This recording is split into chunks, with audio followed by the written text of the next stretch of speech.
World leaders are tightening their grip, and Donald Trump just stepped right into a trap. Greenland is the battleground, but it's not what you think. While you are paying attention to the latest headlines, a massive military buildup is unfolding right now. Troops are flooding Greenland. Why? To defend against Donald Trump. It's a paradox, right? Isn't he the one who's supposed to be in control? Stick around, because what I'm about to show you will change the way you see everything happening with the U.S. and, more importantly, why this matters to you. So here's the situation. Multiple European nations are preparing for a possible U.S. invasion of Greenland. Yes, you heard that right. Germany, France, Norway, the UK, and Sweden are all in the Arctic right now. Not on a vacation, but in joint military exercises. They're not just on standby, they're training for what happens if Trump decides to take Greenland. And here's the kicker. They're not even denying it.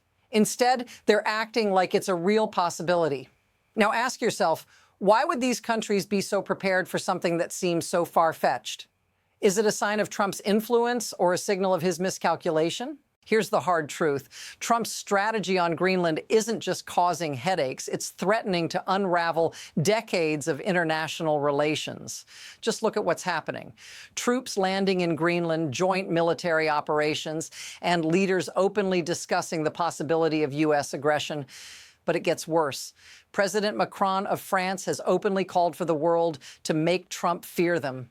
This isn't just about a land grab, it's about global power dynamics. Notice what's missing, though. While these European leaders prepare for war games, Trump's own government is doubling down, pushing for military dominance over Greenland. They're not even trying to hide it. The message is clear. If you're not with Trump, you're against him. Now, this is where things get truly alarming. These aren't isolated actions anymore. They're part of a larger, escalating trend. In fact, we've seen this kind of preparation before. The world has faced this kind of tension before, even if it wasn't over Greenland. Think back to Cold War-era standoffs. The global powers playing brinksmanship, testing boundaries, seeing who will blink first. And now here we are again. Except this time, the stakes are higher. The very idea that a major world power might threaten a NATO ally over a single piece of land, Greenland, should not be normal. But in 2026, it is. This situation is no longer hypothetical. It's a dangerous reality, and the bigger question remains, what happens when the balance shifts too far? Things are escalating faster than anyone expected. Trump's chief propagandist, Caroline Leavitt, just confirmed something shocking. The U.S. is still actively negotiating to acquire Greenland. That's right. Trump's government isn't backing down, they're pressing on. And here's the most revealing part. Trump's not just negotiating, he's threatening. He's even hinted at using tariffs on countries that refuse to support this move. Imagine that. A global power flexing its muscle with economic warfare to claim a territory that isn't even for sale. And yet it's not just about Greenland. This move is shaping the future of America's standing in the world. You can't just ignore this.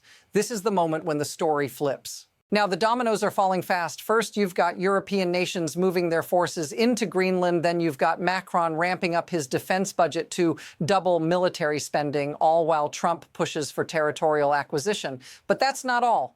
While Trump's fixated on Greenland, we're seeing alliances shifting in the Middle East. Qatar, Saudi Arabia, Pakistan, they're forming new pacts, and they're not looking to the U.S. for leadership. In fact, they're positioning themselves against America, while China, Europe, and even Canada are stepping up to fill the void. What happens if this continues? The U.S. risks becoming more isolated while the rest of the world moves on without us. Now, let's shift the focus on how does this affect you? The global chaos isn't just happening in boardrooms and battlefields, it's creeping into everyday life. The decisions being made now in Greenland, in Europe, in Washington, D.C. will have long-lasting consequences for the average American. You see, while Trump doubles down on foreign policy failures, ordinary people are struggling. Kids can't read at grade level, workers can't find jobs, and healthcare is becoming increasingly out of reach. This isn't just a political issue. This is about your life, your community. If this feels familiar, if it feels like the country's priorities are all wrong, say so in the comments. Let's talk about what's really going on. So what's driving all this chaos? It's not just about a few bad decisions, it's about the systems in place that allow it to happen. The truth is, powerful interests in Washington, Beijing, and beyond are making moves based on leverage and fear. It's about control. Look at the recent economic deals. While Trump focuses on Greenland, other nations are securing their futures by building stronger economies and alliances without the U.S. at the center. This isn't just about a territorial grab. It's a symptom of a broader power shift. And here's the kicker.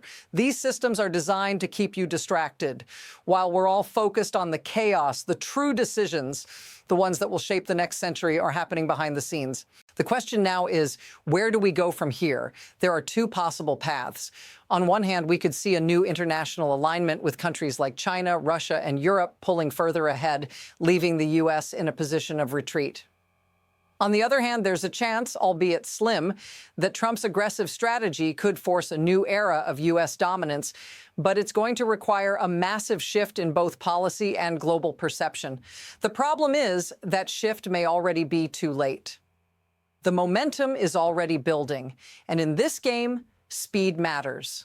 One wrong move, and the U.S. could find itself out of the conversation entirely. In the end, it all comes down to one thing: the price of power. Greenland is just a symbol of something much larger. America's place in the world is at stake. Every decision made right now will echo into the future. Whether it's Trump's fixation on territories or the global shift of power, we're witnessing the unraveling of a world order. And here's the crucial insight. What happens next could change everything. So what's the next move? It's already forming in the shadows. If you want to understand how this all unfolds, make sure to subscribe for continued analysis. Stay plugged in, because the next chapter of this story is already in motion.